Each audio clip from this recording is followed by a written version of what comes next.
नमस्कार दोस्तों, study today with Biplab YouTube channel में आप सभी का स्वागत है। जेसीईआरटी ने 2022-23 के लिए मॉडल क्वेश्चन पेपर को जारी किया गया है। आज के इस वीडियो में सेट 1 को डिस्कस करेंगे, जो कि क्लास 9 के साइंस का सेट होगा।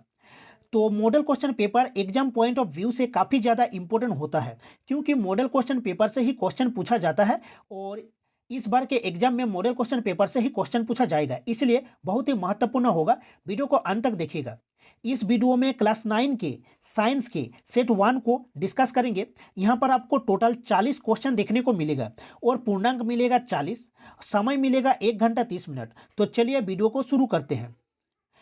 वीडियो को अंत तक देखिएगा और वीडियो को लाइक करिएगा, क्योंकि model question paper exam point of view से काफ़ी ज़्यादा इंपॉर्टेंट होता है। तो चलिए शुरू करते हैं। क्वेश्चन नंबर 1, निम्न में किन राशियों का एसआई मात्रक समान होता है? चाल और वेग, त्वरण और विस्थापन, बल और संवेग, इनमें से कोई नहीं। चाल और वेग का एसआई मात्रक मीटर पर सेकंड होता है, मीटर पर सेकंड, इसलिए ऑप्शन ए होगा राइट आंसर, चाल और वेग का। नेक्स्ट क्वेश्चन, क्वेश्चन नंबर 2, निश्चित दिशा में वस्तु द्वारा तय की गई दूरी है। निश्चित दिशा में वस्तु द्वारा तय की गई दूरी को वेग कहा जाता है, याद रखिएगा वेग। और वेग का एसआई मात्रक मीटर पर सेकंड होता है, याद रखिएगा। नेक्स्ट क्वेश्चन, क्वेश्चन नंबर 3, वेग का एसआई मात्रक मीटर पर सेकंड होता है, ऑप्शन डी होगा right answer. Next question, question number 4, स्वचालित वाहनों में एक यंत्र लगा होता है जो उनके द्वारा तय की गई दूरी को प्रदर्शित करता है। इस यंत्र को कहते हैं ओडोमीटर, ऑप्शन ए होगा राइट आंसर। ओडोमीटर दूरी को मापता है और स्पीडोमीटर जो होता है वो स्पीड को मापता है, यानी कि चाल को मापता है। तो ऑप्शन ए होगा राइट आंसर। नेक्स्ट क्वेश्चन को देखते हैं। क्वेश्चन नंबर 5, यदि पिंड का द्रव्यमान दोगुना कर दिया जाए और उसका वेग आधा हो जाए तो पिंड का रैखिक संवेग होगा।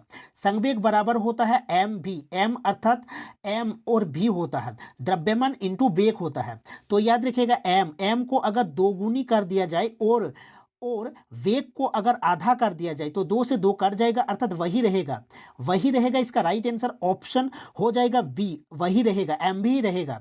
नेक्स्ट क्वेश्चन को देखते हैं। क्वेश्चन नंबर 6, यदि दो वस्तु ए और बी के द्रव्यमान क्रमश 6 kg तथा 34 kg है, तो ए का जड़त्व बी के जड़त्व से अधिक होगा, ए रंग हो जाएगा। बी का जड़त्व ए के जड़त्व से अधिक होगा, ए सही है। देखिए बी का जड़त्व जो होगा वो ए से अधिक होगा, ऑप्शन बी होगा right answer.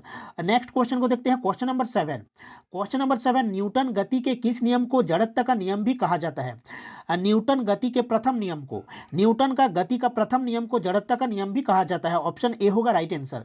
Next question number 8, rocket किसके सिद्धांत पर कार्य करता है? जो रॉकेट होता है वो संवेग के संरक्षण के नियम पर कार्य करता है, ऑप्शन सी होगा राइट आंसर, संवेग के संरक्षण के सिद्धांत पर।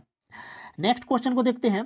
क्वेश्चन को देखिए। क्वेश्चन नंबर 9, 60 केजी द्रव्यमान के किसी मनुष्य का भार चंद्रमा पर क्या होगा? याद रखिएगा वेट बराबर क्या होता है, एम जी होता है। और एम है कितना, एम है 60 केजी और जी है 10, तो 600 हो जाएगा, 600 हो जाएगा। फिर चंद्रमा पर कितना होगा? चंद्रमा पर 1/6 होता है, चंद्रमा पर 1/6 होता है, इसलिए 6 से काटेंगे तो 100 न्यूटन हो जाएगा। इसका right answer 100 N, option C होगा राइट आंसर, याद रखिएगा 100 न्यूटन। तो नेक्स्ट क्वेश्चन को देखते हैं। क्वेश्चन 10 को देखिए। क्वेश्चन 10, यदि दो वस्तुओं के बीच की दूरी को आधा कर दिया जाए तो उनके बीच का गुरुत्वाकर्षण बल किस प्रकार बदलेगा? याद रखिएगा गुरुत्वाकर्षण बल बीच की दूरी के वर्ग का विलोमानुपाती होता है। याद रखिएगा गुरुत्वाकर्षण बल बीच की दूरी के वर्ग का विलोमानुपाती होता है, अर्थात 4 गुना बढ़ जाएगा, ऑप्शन ए होगा राइट आंसर, 4 गुना बढ़ जाएगा। नेक्स्ट क्वेश्चन को देखते हैं। ध्वनि किस माध्यम से गमन करती है?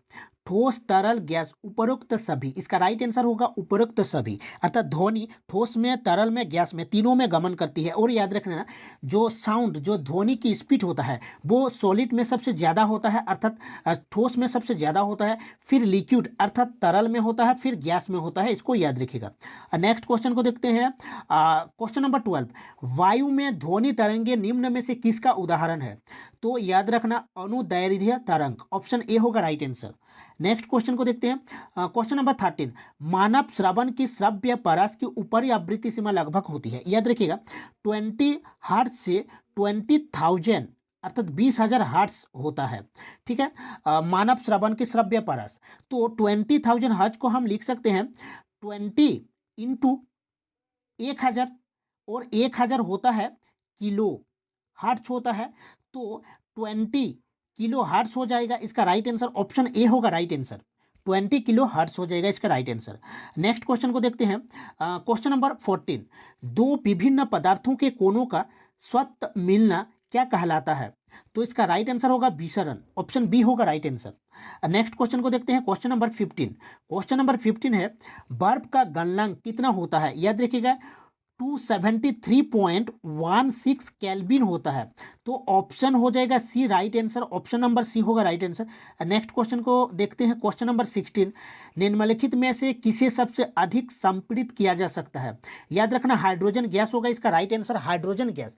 याद रखना गैसों की जो संपीड़ितता होती है अर्थात कंप्रेशन होती है वो ठोसों एवं द्रव्यों से अधिक होता है, तो ऑप्शन सी होगा right answer, hydrogen gas.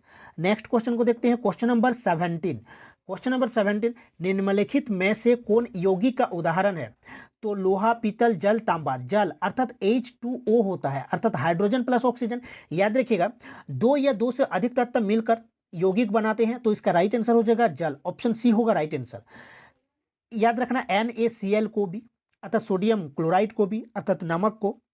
Next question को देखते हैं, क्वेश्चन नंबर 18।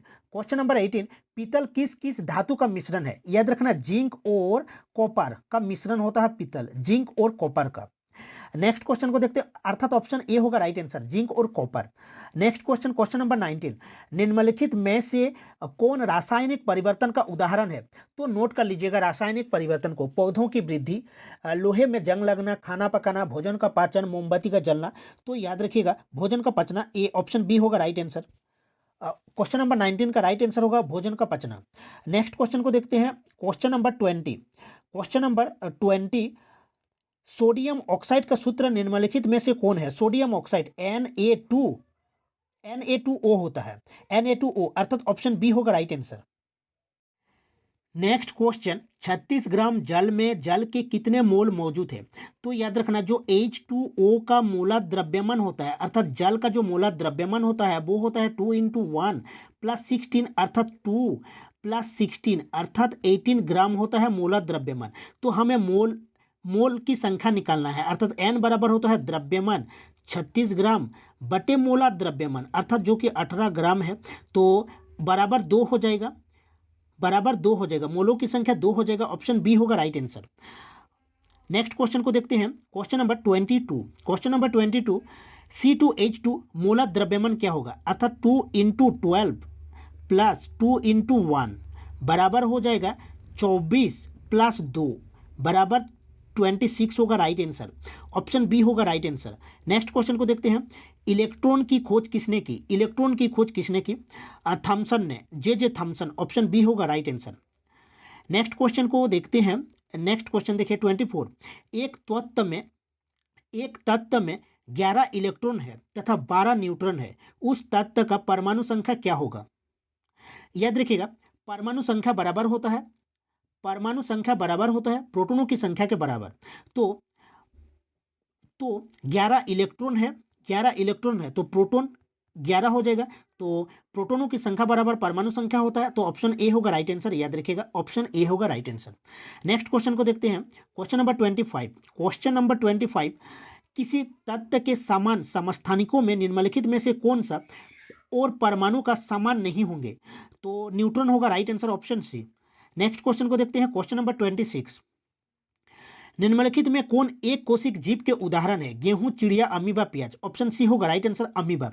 याद रखना एक कोशिकीय जीव के कुछ उदाहरण को, अमीबा हो गया, पैरामीशियम हो गया, यूग्लिना, अमीबा, पैरामीशियम, यूग्लिना, याद रखिएगा।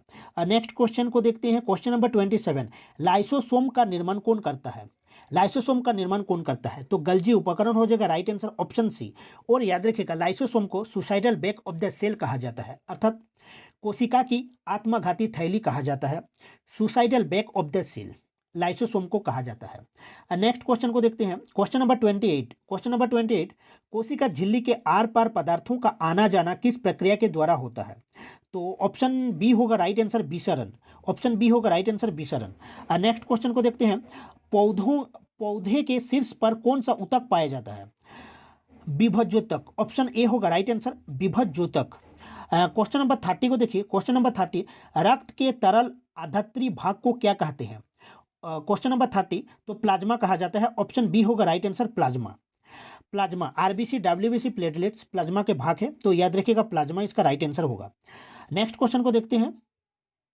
नेक्स्ट क्वेश्चन, श्वेत क्रांति किससे संबंधित है? श्वेत क्रांति दूध उत्पादन से संबंधित है। ऑप्शन सी होगा राइट आंसर।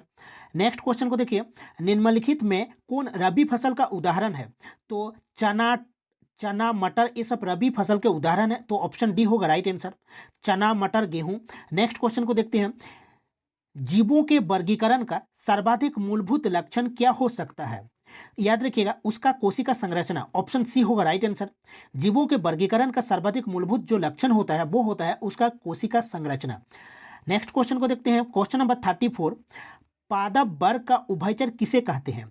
पादप वर्ग का उभयचर ब्रायोफाइटा को कहा जाता है। ऑप्शन बी होगा राइट आंसर। नेक्स्ट क्वेश्चन देखिए, व्हेल निम्नलिखित में किस वर्ग से संबंधित है? व्हेल स्तनपायी होता है। ऑप्शन सी होगा राइट आंसर, व्हेल स्तनपायी वर्ग से संबंधित है। नेक्स्ट क्वेश्चन को देखते हैं, वैश्विक ऊष्मन के लिए कौन गैस उत्तरदायी है? तो याद रखिएगा CO2 कार्बन डाइऑक्साइड गैस, तो ऑप्शन ए होगा राइट आंसर।